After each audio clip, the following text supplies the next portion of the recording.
Nekaj kilometrov dolgo pot okoli Ljubljane skupaj z učenci iz osnovne šole Bežigrad začnemo dobro pripravljeni.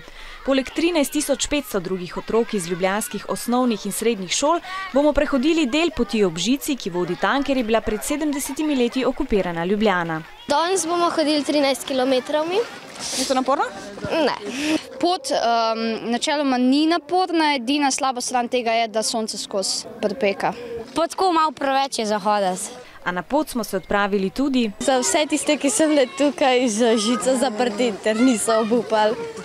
Leta 1942, v času druge svetovne vojne, so Slovenijo zasedli Nemci, Italijani in Madžari. Prizadevali so si, da bi dežela postala njihova last. Ljubljano so zasedli Italijani in da bi strli odporniško gibanje, Osvobodilno fronto, so mesto vdali z bodečo žico. Da bi lažje nadzorovali prebivalce, so postavili 206 stražnih stolpov in bunkerjev, 1300 vojakov in 400 policistov pa je preverjalo, kdo v mesto pride in kdo odide.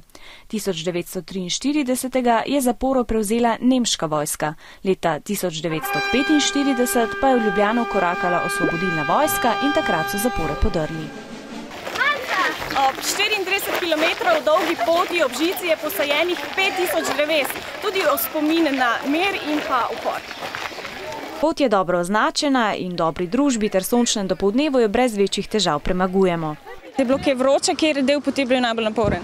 Ja, vroče je bilo ful, pa najbolj naporen je bilo pa tisto, ki smo hodili v hrib na Golovcu. Malo je bilo naporno, ampak zdaj smo že bolj spočiti.